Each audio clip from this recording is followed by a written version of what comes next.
নমস্কার বন্ধুরা, সুলেখা রান্নাঘরে। তা চলো পাউরুটি স্যান্ডউইচ বানিয়ে দেখাবো, গাজরের আর তোমার মটরশুঁটির, আর দেখাবো বিটের। তা কিভাবে বানাচ্ছি আপনাদের সাথে শেয়ার করছি। তা চলুন পুরো ভিডিওটা দেখুন, তাহলে বুঝতে পারবে কিভাবে বানালাম আর কতটা অসাধারণ হয়েছে, মুচমুচে। আপনাদের বলে বোঝাতে পারবো না। নমস্কার বন্ধুরা, সুলেখা রান্নাঘরে। তা চলুন পাউরুটি দিয়ে স্যান্ডউইচ বানিয়ে দেখাচ্ছি। তা কী দিয়ে বানাচ্ছি আপনাদের সাথে শেয়ার করছি পুরো ভিডিওটা। আর ঘরোয়া পদ্ধতিতে খুব সহজে তাড়াতাড়ি হয়ে যাবে, লোকজন খেয়েও খুশি হবে। তা কিভাবে বানাচ্ছি দেখো।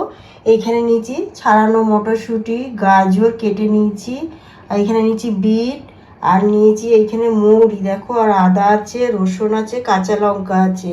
তা কড়াইটা দেখো বসিয়ে দিয়েছি, হালকা একটু অল্প সাদা তেল দিয়ে দেবো। দেখো এখানে তেলটা গরম হয়ে গেছে। এখানে দেখো কাঁচা লঙ্কা, রসুন, সামান্য অল্প একটু নুন দিয়ে দেবো আন্দাজ মতো। দেখো অল্প একটু গ্যাসটা সিমে রেখে দিয়েছিলাম, জল উঠেছে, ঢাকা দিয়ে দেবো একটু। দেখো এগুলো হয়ে গেছে, একদম বোঝা যাচ্ছে, হাতে দিয়ে দেখাচ্ছে একদম নরম হয়ে গেছে পুরো। দেখো এবারে তুলে নিচ্ছি। এটা বেশিক্ষণ হবে না, 5 মিনিটের মতো এরকম একটু কড়াইতে নাড়াচাড়া করে নিলে পুরো রেডি হয়ে যাবে। একটু তেল দিয়ে দিয়েছি, আবার ওই কড়াইতে দেখো এইখানে মিষ্টি বানিয়ে এটাকেও ঢাকনা দিয়ে 5 মিনিটের মতো, এটা একটু সময় লাগবে। এটা মনে হয় 10 মিনিটও লাগবে না, 5 মিনিটের একটু বেশি লাগবে, পুরো রেডি হয়ে যাবে। একটু হালকা করে জল ছিটা মারবো, অল্প একটু জল এখানে দিয়ে দিচ্ছি। 5 মিনিটের একটু বেশি রেখেছিলাম ঢাকনা দিয়ে। মনে হয় হয়ে গেছে একদম। কড়াই যাতে না লেগে যায় সেরকম করতে হবে, বেশিক্ষণ লাগে না।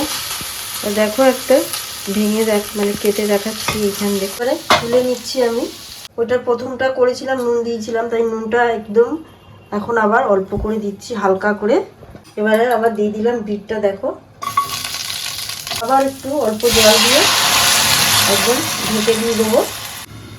তো এটাও দেখো হয়ে এসছে। আর এখানে দেখো অল্প একটু আদা ফেলে দিচ্ছি।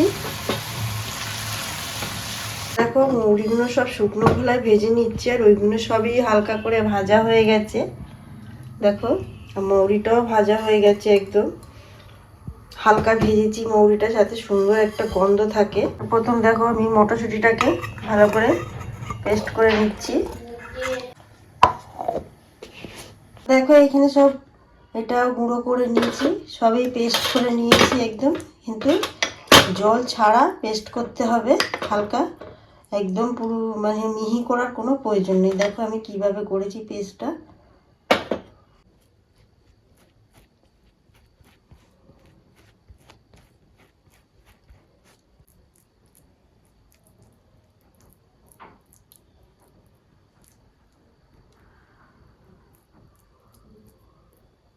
দিচ্ছি এখানে।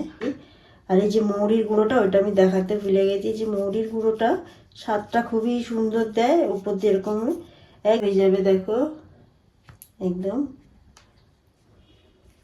বেরিয়ে গেলে হাত দিয়ে একটুখানি প্লেন করে নেবে। দেখো একদম রেডি হয়ে গেছে। দেখো হয়ে গেছে একদম।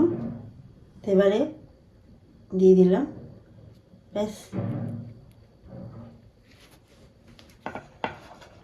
চলুন এটা চাটুতেই করবো কিন্তু। এবারে দেখো স্যান্ডউইচটার ওপর দিয়ে একবার এরমভাবে বাটারটা দিয়ে দিচ্ছি। এদিকে চাটুটাকে গরম করতে দিয়েছি।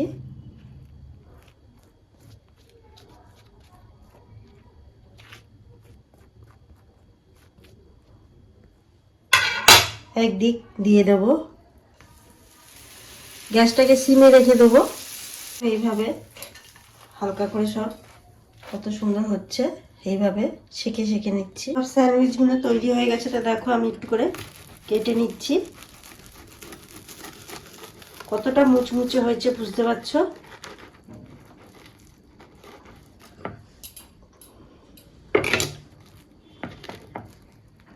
দেখো একদম ভাব উঠছে, গরম, টেস্টি যা লেগেছে, খুব সুন্দর খেতে হবে।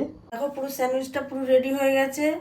আর দেখে যদি ভালো লাগে অবশ্যই চ্যানেলটাকে সাবস্ক্রাইব করবে, লাইক করবে, কমেন্ট করতে ভুলবেন না কে কোথা দিয়ে কমেন্ট করছেন।